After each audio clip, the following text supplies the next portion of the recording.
Welcome to Clear the Air with me, Angela Lim, medical doctor and co-founder of Clearhead, an innovative employee wellbeing platform. Clear the Air is a podcast covering those experiences in your life or questions you have that you feel too vulnerable to share with those around you, such as, why do I feel so lonely? And what can I do to feel happier? We get real and raw on these existential questions on mental health and well-being that's puzzled humans for millennia, sharing the science behind what you're experiencing and the answers behind those questions.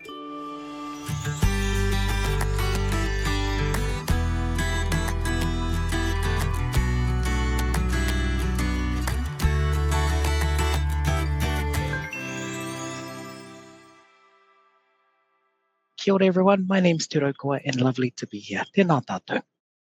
Thank you. Well, on this side of we were sort of saying that we are a female band that feels like that. So we'll kick off with Letica sharing with us a little bit of your background. Kia ora mai tātou, e mihi mahana ki a koutou. I te taho o tōku papa no wera hau, I te taho o tōku mama ko Ngāti Whātua te iwi, he honanga oku ki o Takanini, no konei ahau, ko aku tamariki, ko te akira o ko whai, ko Letica toku ingoa. So my name's Letica, my people hail from here in Kaipara area, and first and foremost, I'm a mama of two beautiful children.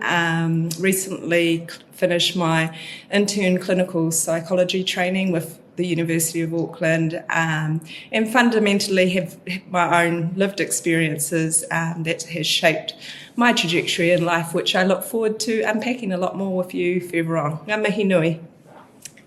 Wonderful. And on this other side is the very lovely Rose. Tēnā koutou katoa, ko Rose Rudolph ahau. No konei au, no Ngāti Whātua Ōrākei, e Ngāti Kahuki Whāngaroa, no Matangiro. It's where the Rudolph comes from. I currently work for Whaimaya at the GP clinic up the road, Ōrākei Health. I'm a recently, very new, very fresh enrolled nurse through the Earn as You Learn program, and I studied at MIT. And yeah, I also live down the road with my two babies and my partner, Jaden.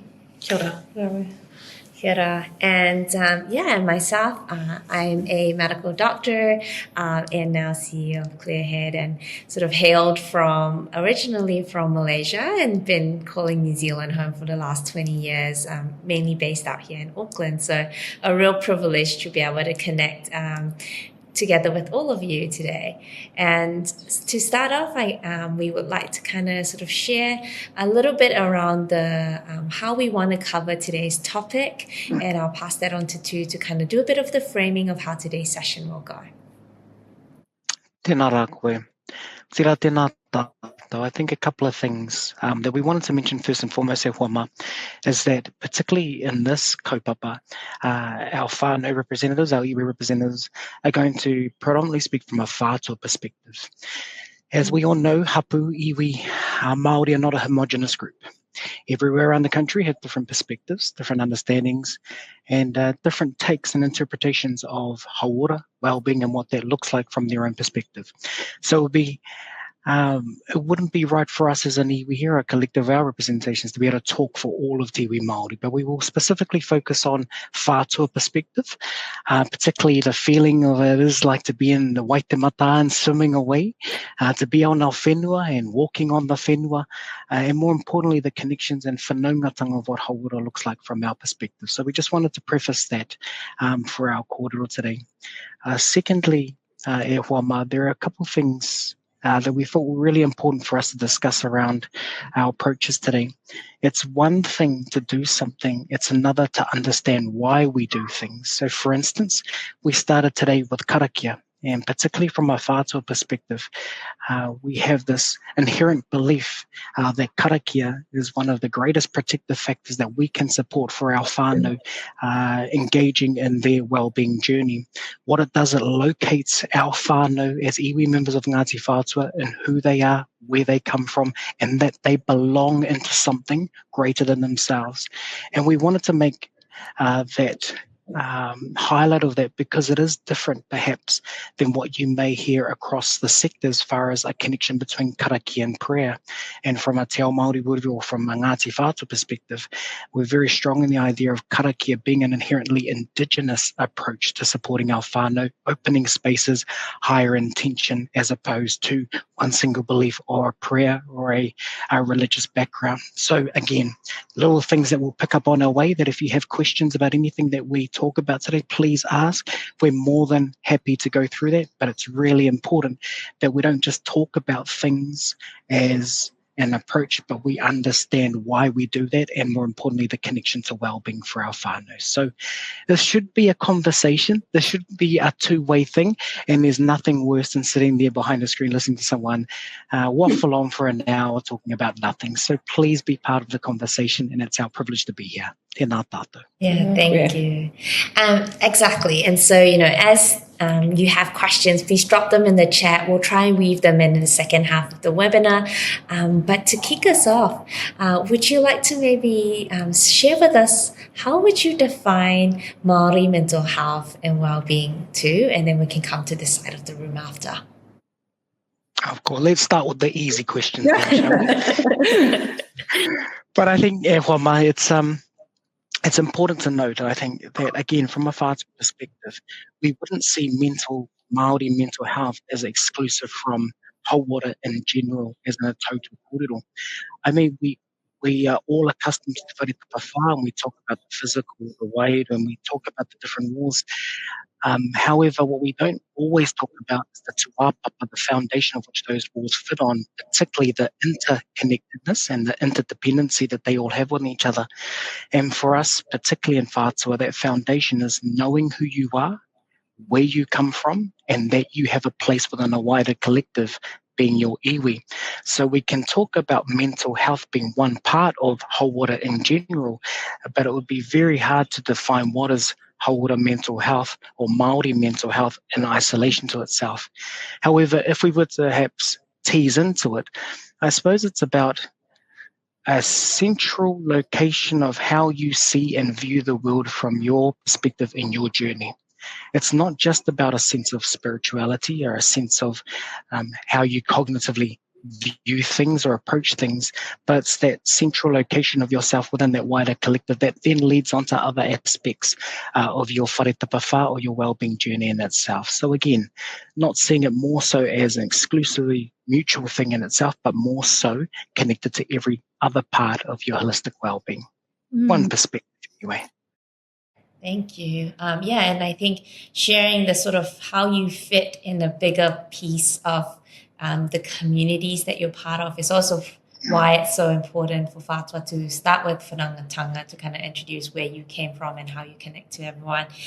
One of the things, Letitia, I know you mentioned, is another way that you like to think about Māori mental health and well-being is to move away from this deficit model that we often hear about clinically or in sort of more common worldviews. We'd love to hear your definition of Māori mental health and well-being.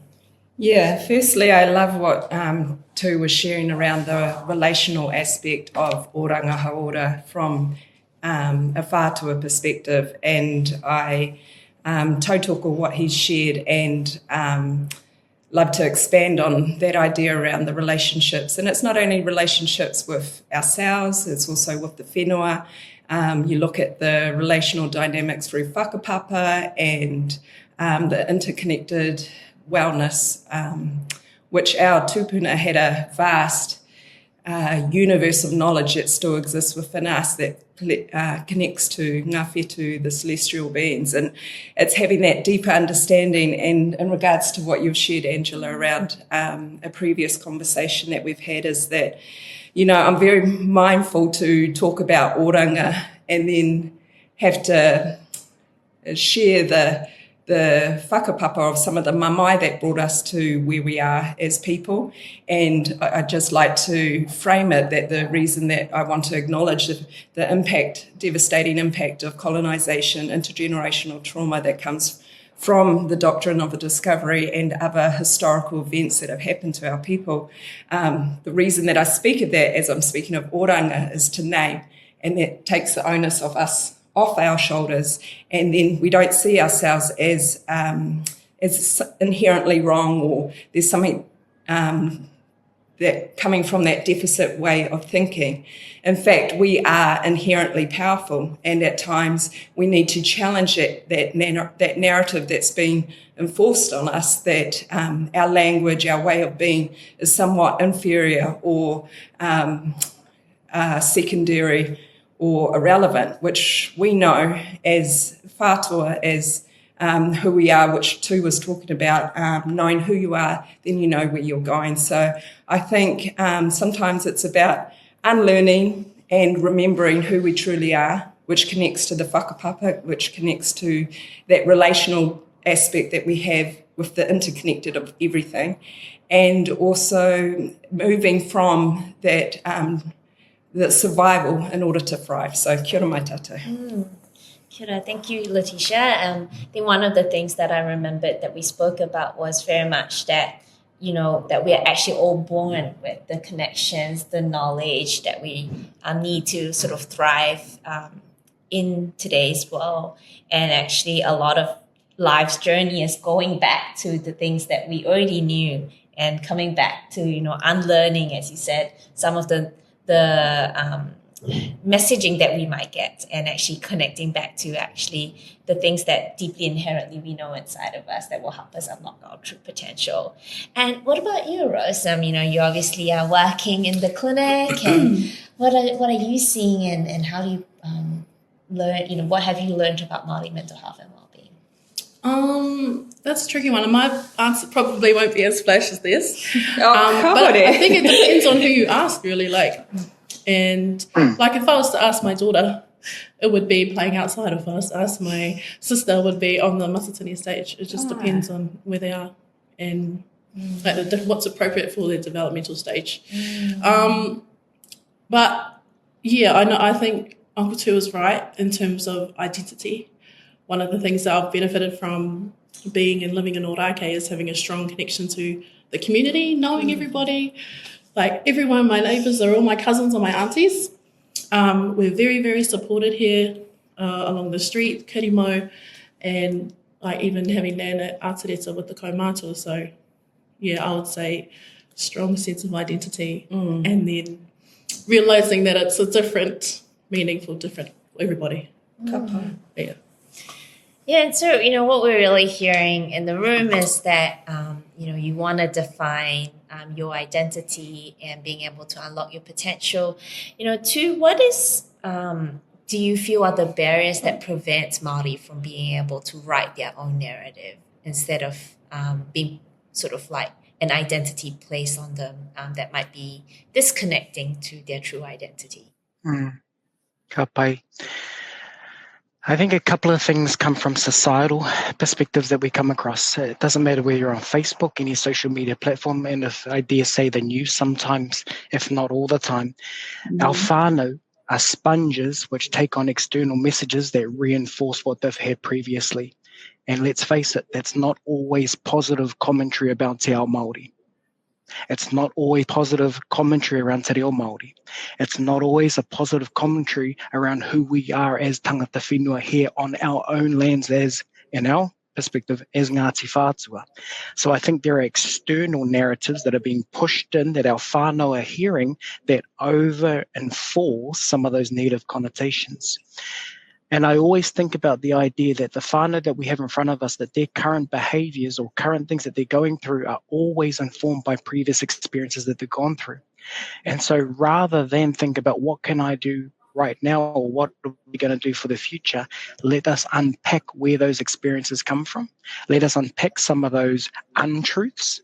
Let us re-narrate the story from their perspective so they can feel that sense of ownership, that they can feel that sense of this is my story, that they can feel the sense that they are no longer the victim to the external narrative that is being pushed. So I think, again, there's external narratives that happen. We also have to discuss internal whānau narratives and perspectives, is that it is intergenerational in some cases. And dare I say it, we mentioned this morning, today at the beginning of our kōrero, and why we start with karakia from an indigenous perspective as whātua, is because we are intently and we are intentionally unweaving narratives that intentionally disconnected our people to who they were and their source of substance and their source of empowering oneself. So again, there's internal narratives over intergenerational transmission. There's external narratives that our whānau are hearing, and those are just being reinforced daily. And it's only natural that that's what you're hearing internally and externally, that you start believing in some of that stuff. And so it comes down to sometimes it's the simple things that we can do. Telling different narratives of our people, talking about the cool things that we're doing, talking about our successes. And that doesn't mean that you need to be a doctor, a lawyer, a clinical site, whatever that may be. That could be that you're just a really great parent, that you're a loving mum, that you're a loving husband, that you get up every day and you do the best that you possibly can. So what are the barriers? I think, again, it's a mixture of internal and external narratives that our whānau hear. What are some possible solutions? Rewriting those narratives, bringing a light to who we are as Māori, and reinforcing, dare I say, and excuse my French, the shit out of that every day. So that when our people hear are proud to be Māori, you better be proud to be Māori. When we say it's cool to speak te reo Māori, it's cool to speak te reo Māori. When we hear that we have thousands of years of history behind us telling that we are the most amazing people and great ancestors, then we're going to be the greatest ancestors for our mokopuna growing up as well. So, some of those are the barriers, but more importantly, within the barriers, we can find the solutions moving forward. And that's not from a workforce development, that's not from a doctor, that's not from a clinical psychologist, that's not from a nurse, that's not even from this crazy face. It's what whānau can do in their own story and leading their own pathway. And our opportunity is simply to understand that there is a power imbalance, give up that power, share resources so that whānau can thrive first and foremost. So hopefully that helps, Anja. Is there anything else you want to add, Letitia, from what Tu has said?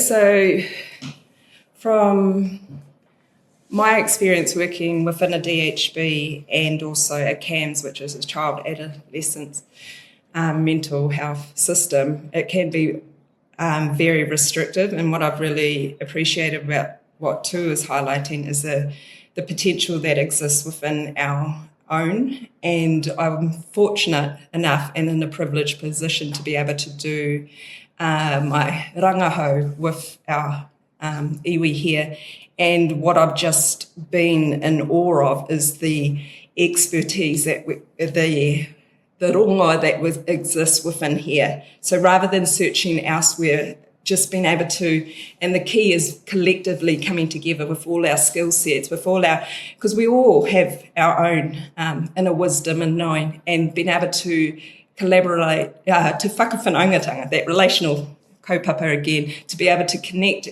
as people, and so that we can find a pathway forward that enables our well-being. Because Gabor Mate says the opposite to addiction is connection, and in my own haringa, my own journey, being able to connect with others, and what you shared, Rose, around identity, really building myself up and finding a sense of belonging was something that really supported me in my oranga hauora. So kia ora. And maybe just to kind of, part of what sort of Tu and Letitia, you were talking about is this idea of what forms someone's mental health.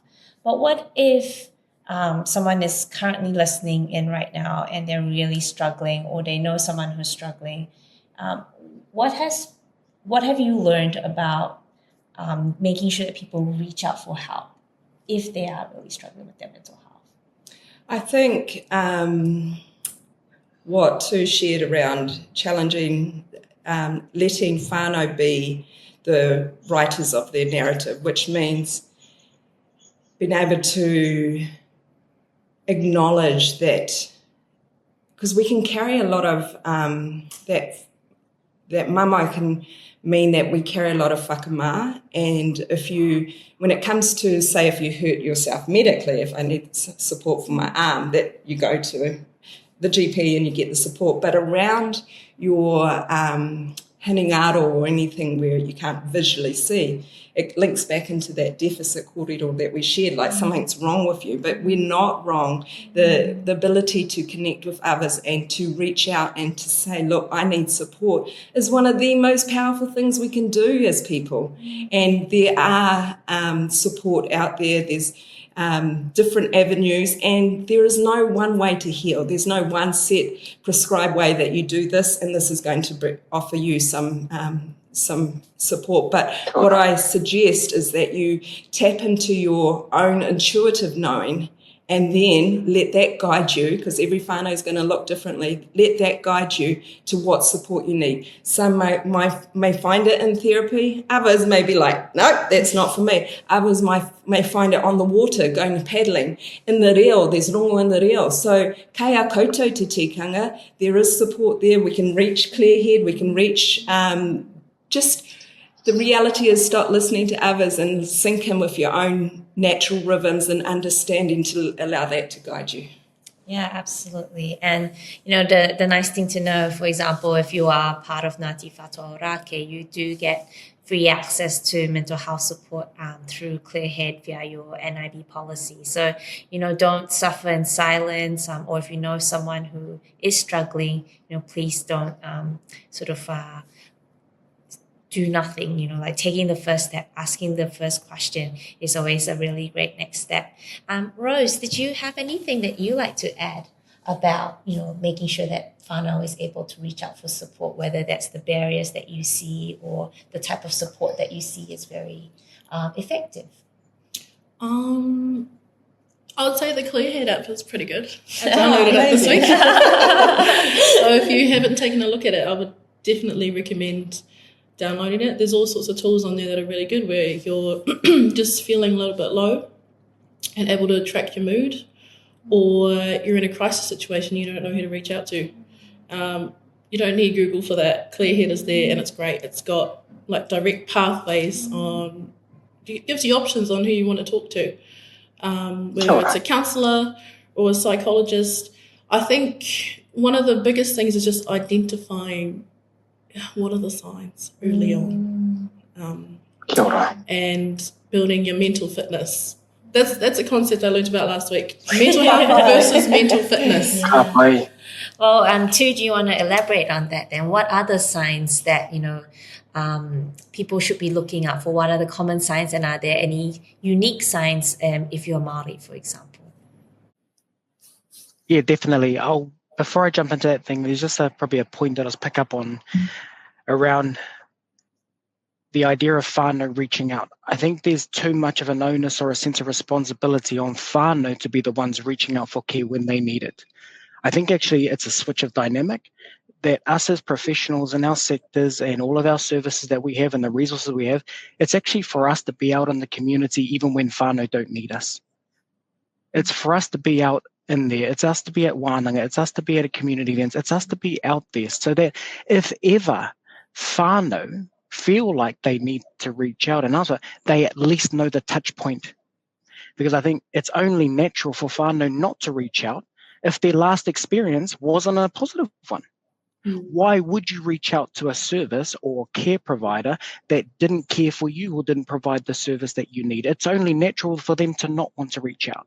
So I think if we flip the narrative and say, actually, whānau, you need to reach out, it's actually service providers, community providers, or all the resource holders, you need to reach out. You need to be out in the community. You need to be at events. You need to be out at kaupapa. And the idea that we can move away from this sense of transactional agreement or transactional engagement. You don't need to have whānau directly engage with you in a kaupapa to say, yes, I've got my stats for today. I've seen 3 whānau. You being out, giving out hot dogs and kumara or a fresh bottle of water around the bays, kia ora. That's community engagement and that's preventive care. Because again, Angela, we all know in this room, in our rooms, I should say, or technological room, that often it's too late when people reach out. And so what I'd like to see as a future is that when whānau need care, they reach out before they even need it. Mm. That we're not waiting for whānau to be into crisis and say, yes, I need crisis care. So that's one thing I wanted to think of. As far as signs, I think what Rose spoke about was probably hit it on the head, that every whānau is different. And again, as Ngāti Whātua, as you can see from our space, we're all not the same. We all don't have the same perspective. We're not as crazy as me as well in the way that I go off on my rants. But the idea, e whama, is that there is a common collective that is bringing, that's our whanaungatanga together. Now, the signs will be different from this whānau to that whānau of them needing care. I think the key thing, what Rose said, is it's early understanding of what a sign may look like, or what are those things before a sign that you see, which then brings me back to, if you're engaged in your community, if you're engaged with whānau, if you're engaged with your own whānau, you are going to be more aware and receptive and knowing that, oh, Turaukawa didn't turn up for real practice today. I wonder what's going on. Bang, there's your sign. Oh, Turaukawa's karakia today was a little bit different. I wonder what's happened. Hey, bang, there's your sign. So sometimes signs aren't, I need help, can you help me because I'm in crisis or I'm going through stuff. Sometimes signs are a smiling face that you know is covering something else underneath. And so the more that we engage in understanding whānau, our habits of engaging with each other through whanaungatanga, the more close we get to and refined into picking up those signs, whatever that may be. So again, I think it's a bit of a switch of the narrative around whānau having to reach out to actually us as people in our communities, and secondly, knowing that signs are different for everyone. It's more being receptive to differences of what we find as the norm, but you can only know the norm if you're in the norm with whānau. So yeah, hopefully that helps. Yeah, and obviously, your perspective is very much around how can we ensure that we create a safety net for the community that we're part of. And this also goes to addressing the loneliness crisis that we hear about, when you actually take the time to actually deeply know someone. And what we're really saying is the sign for when someone might be struggling or might need extra help is when they are not their usual self. And so if someone who is usually very grumpy suddenly just pretends to be all happy all the time, then maybe that is also a different thing. It's the opposite of what they're normally like. So sometimes it's just when there is a difference, just check in, give people the permission to share if they want to share. What about if someone, because of the stigma, is actually really struggling, but they don't know if what they're struggling is something that they need to ask for help for? Like, what would your advice be? When should someone reach out for help, and the signs from themselves internally? Because we also know that a lot of time when, for example, when people look at those who have committed suicide, there are lots of people who are close to them who said, I didn't even know that they were struggling. So I think even when you have people who deeply care and are connected to you, sometimes they just don't pick up the signs. So what can someone do internally? I think if you're sitting there right now watching this and you feel like you want to reach out, there might be a few things that are going on, and it's something that our whānau have experienced ourselves. When we fall into these spaces, they're dark spaces, and you start to tell yourself a narrative like things, I don't want to be a burden on those that I tell. I don't want to share my grief, what's going on for me, because I'm worried that they're going to then have to carry that burden. And on the other end of the spectrum, you sometimes tell yourself the narrative that you're just being silly. And you think about all those societal narratives, those discourses that we hear that, you're a strong Māori tāne, don't you dare open up, don't you dare cry. You're supposed to be a great te reo Māori teacher. What will people think of you if you break down in front of people? You're supposed to be a rangatira. People only look up to rangatira who don't show emotion. You can't break. And so I think first and foremost, you have to understand that that's going to be a narrative that you have to face, that you have to bear witness to, you have to understand that's going on, and say, instead of going through down that passage, what's the worst that could happen if I reach out? What's the worst that could happen if I give a bit of a call or I ring someone up? What's the worst that could happen? Let's go in and do whatever it is. What's the worst that could happen? The worst that could happen, you have a cool kōrero with someone. You have an engagement with someone.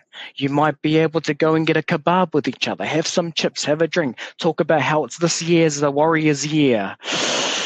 That might make you worse, actually. But the idea, Wama, is that what's the worst that could happen from reaching out? Because again, I go back to the other point, Wama. If we create environments, communities, and particularly from an iwi perspective, where everyone can reach out, where everyone is supported, everyone is valued, everyone is connected, everyone is cared for, that sense of whakama no longer is present. And we normalize the idea of having conversations around how we're bloody feeling. Because as simple as it may sound, it's sometimes the most difficult barrier to get through. And so again, as a bit of a summary, what's the worst that could happen from reaching out? Yeah. Tell yourself the story and read the narrative out. Absolutely. Letitia, I mean, the people listening aren't just others who are Māori. They are also, the workforces, the HR, the employers who majority are non-Māori. What can they do in addition to the conversation you've just shared already? I think it's a very big question in regards to some of the challenges that I've viewed within that system that doesn't always allow for the well-being of those that whānau that I've worked alongside. So, I mean, you look at the Māori Health Authority that being disestablished. So I couldn't really speak from a system perspective because that's something bigger, larger than this conversation. But through my experience within the DHB setting, I often found that there was a lot of tick boxing that we have to get through, which I understand because when it comes around to safety, we need to make sure that those that we're walking alongside with are safe. But one of my advice, if you are listening and you are working alongside a whānau, is to really be present in the space, really take the time to hear the needs of the whānau. And also, if you are working more in the managerial type of role, when I worked in the CAMS service, I was predominantly there was only a few of us that had whakapapa Māori, and a lot of the onus would be on our shoulders to be able to navigate some of the space that they didn't have the capacity. Whereas I think in the ideal world, professionally, we could work more collaboratively together, and the onus shouldn't just be on those that have the whakapapa Māori, and just be able to, even from a professional perspective, be able to speak and ask if you do feel that you don't have that knowledge or understanding. I think it even comes back to what you're talking around self-care and normalising. Like, we can, on a human level, we can all have those conversations, whether we're seeking support, whether we're the professionals holding that korowai of aroha is being able to communicate openly and be able to ask for help again. So, kia ora. Kia ora. Yeah, I think, one of the points there is basically this idea of active listening, really listening to the person, putting aside any bias you might have, conscious or unconscious, and being able to actually really listen to the human in front of you and allow that person to be seen. I think it's so important. Is there anything else you'd like to add, Rose, in terms of anything other non-Māori can do to improve the environment for Māori? Yep, I have an experience of being a student nurse. I have the privilege of working for Ngāti Whātua Ōrākei, so we're a Māori health provider, iwi-led organisation, and when you go out there into the big wide world as a Māori student nurse, you realise you're the minority. And you realise, actually, your culture isn't celebrated everywhere like it is here at Whaimaia or at Ōrākei Health. So I think throughout every single placement, we were barely seen. And then it wasn't until I went through my mental health placement at Middlemore, there was karakia on the walls. There was all the reo kapu for like cups, all over the kitchen, the staff room. Just small things like that, starting the hui with karakia. I was blown away because I hadn't had it for 2 years. And then when I got into my mental health placement, I was like, wow, this is awesome. It was cool. So it's just small things like that. And just feeling like, oh, we are seen. Yeah, that's probably. And two, I know that, this is something that you really sort of spent your time doing, helping Māori and non-Māori to be able to develop an ability to have some level of cultural competency around Te Ao Māori.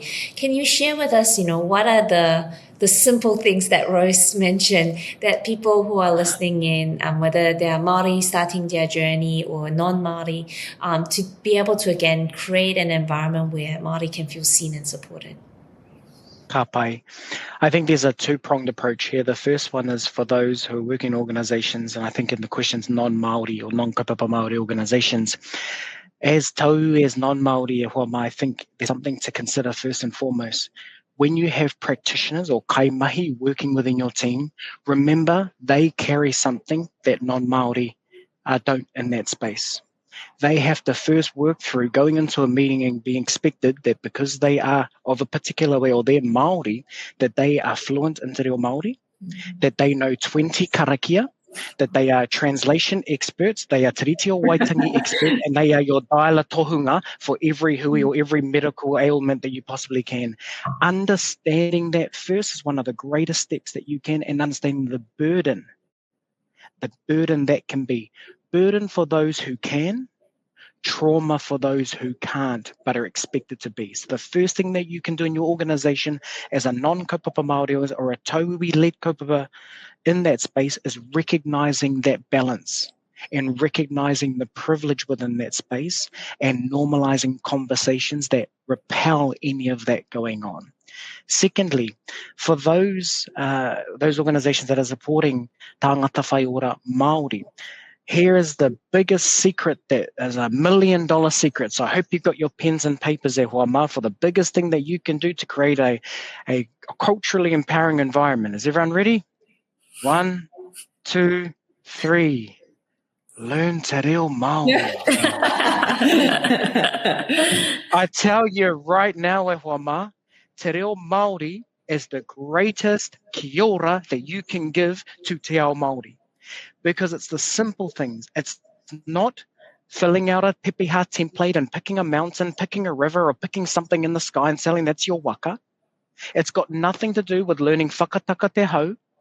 It's got nothing to do with singing Te Aroha 17 times.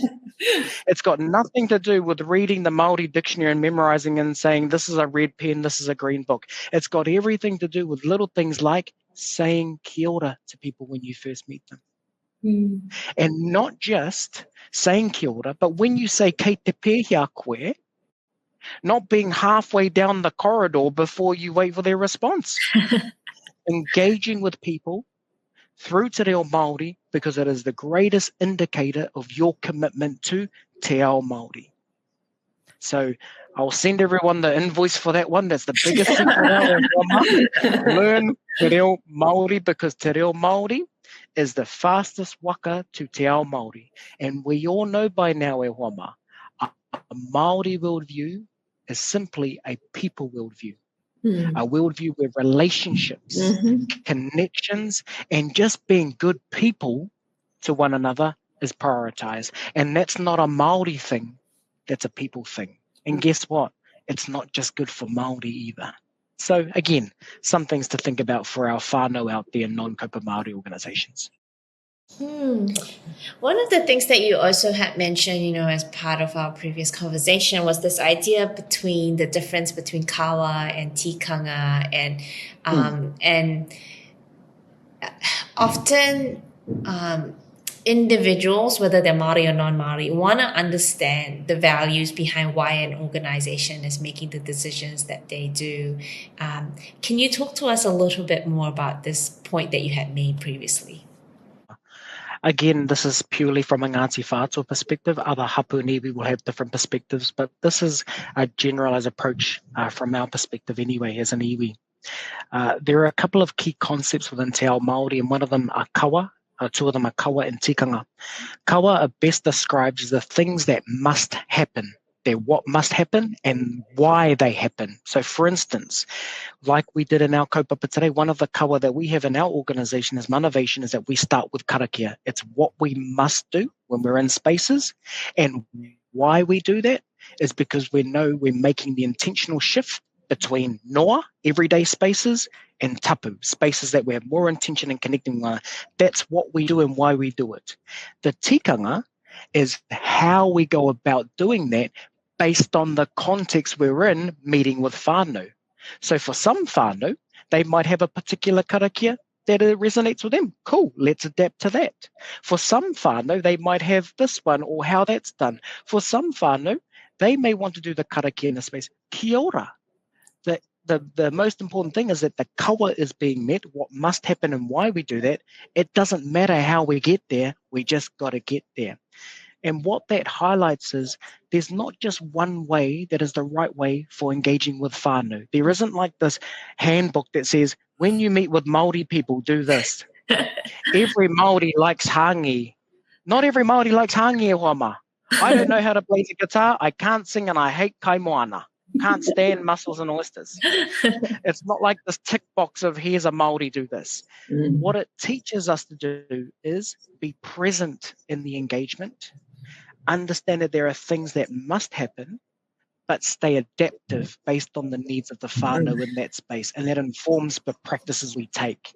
The cool thing about it is because we're so awesome at what we're doing is that we've spent years refining that and having all the things in our kete to be able to adapt to that situation. So again, kawa tikanga, a generalized approach of just saying there are things that must happen and why they happen, and the way we go about that based on the context of the whānau in front of us.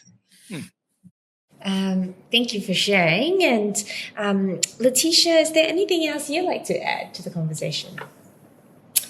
No, I think to summarise that perfectly with the tikanga and kawa, and that's also having your own, being clear in yourself around your own tikanga and your intent about doing something, and also on a wider scale, how that connects with your tikanga within your whānau and hapū, and linking into your identity again and your place of standing and belonging. So. And, you know, we sort of haven't quite touched on this too, but are there differences between Māori and non-Māori, whether that's from a cultural perspective or whether from a mental health perspective, that we want to highlight in today's webinar for people to just be more mindful of? Kia ora, really great question. As primarily our background with wellbeing is through language facilitation and cultural wellbeing, I'll probably start here. When we spoke about kaimahi Māori being in organisations, there are things that Māori experience that no one else experiences, and then that can either be a positive protective factor or that can be a barrier.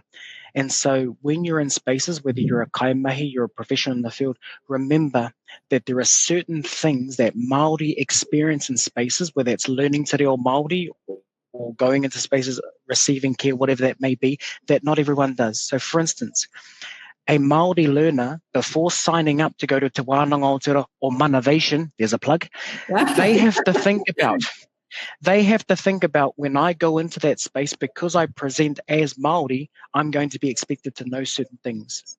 That's the same as whānau engaging in services. The expectation that this whānau in front of us as Māori know karakia, know reo Māori, and they're going to want a big pōhiri and whakatau. That's why kawa and tikanga are important, because actually they may not want that right now. That may not be the best for their well-being right now. So again, adapting that approach. And also for non-Māori e hoama, there are things that you know and that you experience and that you have been through your own journey and your own culture. And yes, I said it. Non-Māori have culture. You have a culture. You have a place of where you came from. You have historical narratives that talk about your ancestors. You have this thing called culture that locates you within a wider. That is not a Māori thing. That's a people thing. And so the idea is when you're reflecting on things like learning te reo Māori, or learning your pepeha, or learning your whakapapa, or learning a waiata, always remember this e whama. Confidence without arrogance, humility without servitude. We have to be brave enough to recognize that you carry a privilege that Māori do not in spaces. So be confident in that, but don't be arrogant about it. Be humble with it, but never show servitude. You're no one's doormat in that space, e whama. So again, there are differences between Māori and non-Māori throughout, and the more that we acknowledge and normalize that conversation, the easier the conversation can be, rather than what we do see out there is, you're non-Māori, so you must not know anything about it, or you're Māori and you know everything about it, you're an expert. Once we start to demystify some of that, e whama, we can start having more productive conversations. And I'll finish with this. At the end of the day, and again, Angela, I know my language is a little bit left field today, but I think it's needed sometimes. I don't give a shit whether you're Māori or non-Māori in front of me. I will love your kids as much as I love my own. I will care for you as much as you will care for yourself. I will believe in you until you believe in yourself. When we start normalizing why we're actually in this field, and that we're doing it because it ain't for the money, e whama. If we start recognizing why we're doing this, it no longer becomes a Māori mental health thing or a non-Māori mental health thing. It just becomes a people thing. And that's where I hope we end up as a country of Aotearoa, where we can carry our whakaaro, we can carry our perspectives with the ultimate goal that everyone thrives here in Aotearoa. The key, though, is when Māori thrive, everyone thrives. So again, Angela, hopefully that helps. Yeah, thank you. And I know, Letitia, you had previously mentioned, what a lot of the conversation today has been is just seeing people as people. But I know that you also talked about the importance of being able to have a bicultural model in order to not dilute the value of a Māori worldview. Do you have anything else you want to add? Yeah, just picking up what Tu was sharing around, I fundamentally believe that we're stronger collectively in our diversity. And when we're looking at two worldviews, we should see them as two worldviews with their own bodies of knowledge and understanding how to interact with the world. The issue can be the prioritisation and hierarchy of, say, Western knowledge over a Māori way of a whātua way of healing, or I think you really need to be careful not, and this comes back to the kawa and tikanga, you don't want to just merge them for the sake of merging, because they're two separate bodies of knowledge that you can gain support from. So I've worked with whānau that have actually where they are in their hiding, their journey, they can get support from, say, a brief intervention of CBT. I've worked with whānau that really needed to understand their identity and their whakapapa within a te ao Māori perspective. So I think it's important to know, again, the reason why you're doing something, understand there are two separate bodies of knowledge, that you can draw whatever the whānau decides or understands what they need, and that, that we can, when we can have those difficult conversations, that we are able to coexist. And I think the fundamental difference that, because I whakapapa, my father's Pākehā, my mother's Māori, so I've grown up in navigating since a young age two different varying knowledge systems. And even in this I'm very blessed to be in a very loving family, I have seen the distinct differences between the bodies of knowledge. One being a very individualistic healing approach, like flourishing individualistically, one being more so collectively and healing and flourishing as a collective. So it's about understanding and navigating that space with the intent of why. And Thank you for sharing. One final question, I guess, Letitia, for you is obviously a lot of this conversation is both a proactive and reactive side. And let's just say an individual is currently being supported by a loved one. How do they know when they need to pass it on to a professional to help the person they're supporting? I think some key signs would be if the person is lacking in some of the self-care elements, unable to shower, unable to get out of the basic care, the basic needs. If they're sharing with you, if they're brave enough to open up and share some of their whakaro, if it's around whether they should even exist in this world, I think those are very important to be able to know that you can reach out to others who professionally, because as a whānau, it can be so difficult when it's your own. And if they're in that pain and that darkness, it's so hard to be able to navigate. And sometimes we do need external people to be able to, especially from a professional with those with an outsider view, to come in and to be able to support. I love Tū's whakaro around ideally it'd be us reaching out to the whānau, but the health system can be so stretched that's difficult. So if you can find solace in some kaumātua, if you can find solace in others that will be able to share that taumaha, so that they can take that some of that heaviness on to be able to get the collaborative support. So if whānau see some of that self-care stuff, if the person themselves is sharing some of suicidal thoughts or anything like that, definitely find your people that you feel safe enough to open up and get the professional support. There's lots of, if you're wanting support online, there's lots of avenues that way, or we're fortunate at Ōrākei to have the NIB support and be able to get professional therapy as well. But you've got to be mindful about being that catching at the end. We want to get into that preventative care, which is some of that belonging to a hapū and find your place of standing. So kia ora. Yeah, exactly. And I think that's what we've been able to cover is, no matter where you sit in the spectrum, hopefully there is things that you can take away with you to kind of think about whether it's the proactive side of like hearing a person, helping them be seen, helping them connect to their culture, their identity, all the way to accessing professional help that's actually funded through Clearhead via the NIB policy. And obviously we are an EAP provider, so if your organization uses Clearhead as your EAP, you can also get funded support through us, even if you're not a Ngāti Whātua Ōrākei member. Rose, we always close all our sessions with, what's your one wellbeing practice that you do to stay mentally well? I think one thing I've learned is that movement is medicine. And what about you, Letitia? Mine is trying to stay grounded, which is through balancing all areas. It can never be perfect, but I try my best. Thanks. And what about you, Tū? Fishing, e wama. Love it. Hey. Live for it. Die for it. Fishing, e wama. That's it for today's episode.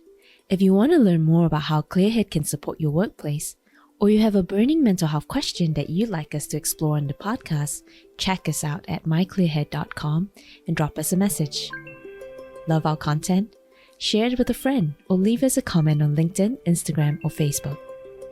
Thank you so much again for listening, and catch you on the next one.